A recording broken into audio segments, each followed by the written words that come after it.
Deus não é somente quem planeja, mas também quem executa. No livro de Gênesis, no capítulo 41, Deus não é alguém que olhou para a história, descobriu a história e contou para os outros, não. Ele é quem desenhou a história e executa a história. Veja o que acontece em Gênesis 41. Em Gênesis 41, José interpreta os sonhos de Faraó. Os irmãos se lembram dos sonhos de Faraó? São dois também. Faraó sonhou com espigas robustas e bonitas e espigas fracas e feias. E depois ele sonhou com vacas. O sonho mais famoso foi o das vacas. Ele sonhou com vacas robustas e gordas. E depois sonhou com vacas magras que devoraram as vacas gordas.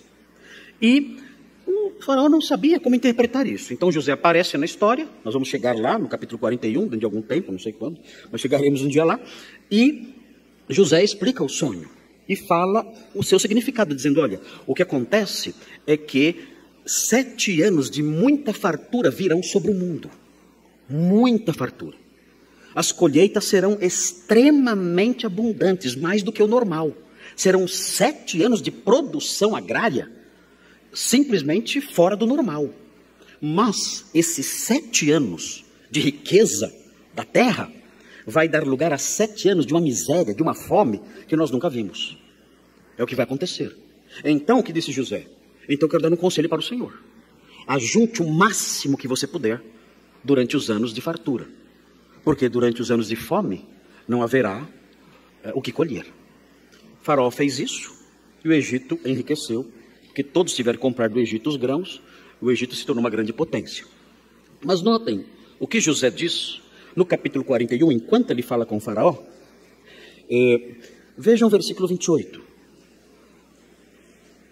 Vejam o que ele diz a faraó. Ele diz, esta é a palavra, como acabo de dizer a faraó, depois que ele interpretou o sonho, que Deus manifestou a faraó, e que ele há de fazer. Deus não somente sabia o que ia acontecer. O texto diz expressamente, ele vai executar isso. Ele revelou ao Senhor, não o que ele descobriu ao olhar no corredor da história. Ele revelou ao Senhor, faraó, o que ele vai fazer. E isso é repetido no versículo 32. Fala assim, o sonho de faraó foi dúplice, porque a coisa é estabelecida por Deus. Ou seja, ele planejou, e veja o finalzinho, e Deus se apressa em fazê-la. Ou seja, ele é o arquiteto, ele é o designer da história, e ele é o empreiteiro, que executa o que planeja. Então nós temos nesses 2 versículos joias preciosíssimas, que mostram que o plano de Deus existe. Ele não apenas olha para a história e descobre o que vai acontecer e conta para alguém, não. Ele mesmo planeja as coisas e ele as realiza.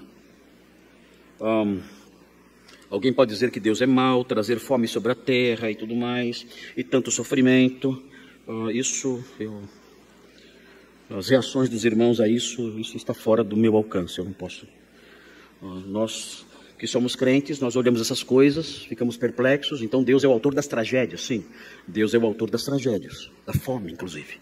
Ele é o autor disso.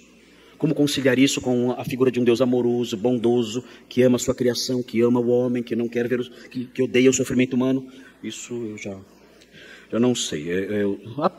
Há vários teólogos na internet que sabem. Eu não sei. Eu nunca descobri as razões disso. Há vários adolescentes e primeiro-anistas de seminário que têm todas as respostas. Eu, em 42 anos de teologia, nunca descobri a resposta. Não sei responder isso. Porque Deus age assim. Eu não entendo essas coisas. É a profundidade. É a mente inescrutável.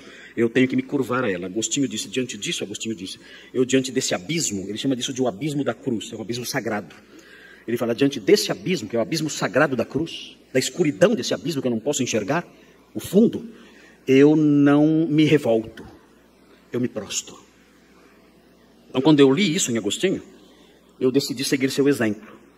Diante dessas coisas, do mistério da cruz, dos abismos dos seus decretos, que muitas vezes parecem cruéis e eu não vejo sentido, eu optei por, em vez de me revoltar contra esse abismo, infindável, infindo, profundo demais, escuro demais, em vez de me rebelar contra isso, eu decidi me prostrar diante desse abismo. Foi a minha opção. Eu vou me prostrar diante disso. Senhor, eu não entendo a sua mente, os seus decretos, os seus planos. Eu te louvo por esse abismo. Eu não consigo enxergar o fundo dele, mas eu louvo ao Senhor por ele. Eu sou um crente. Eu não tenho que entender Deus. Eu tenho que amá-lo, servi-lo e obedecê-lo. Eu não tenho que entendê-lo. Eu vou entendê-lo na medida em que ele permite que eu entenda. Mas não posso ir além disso.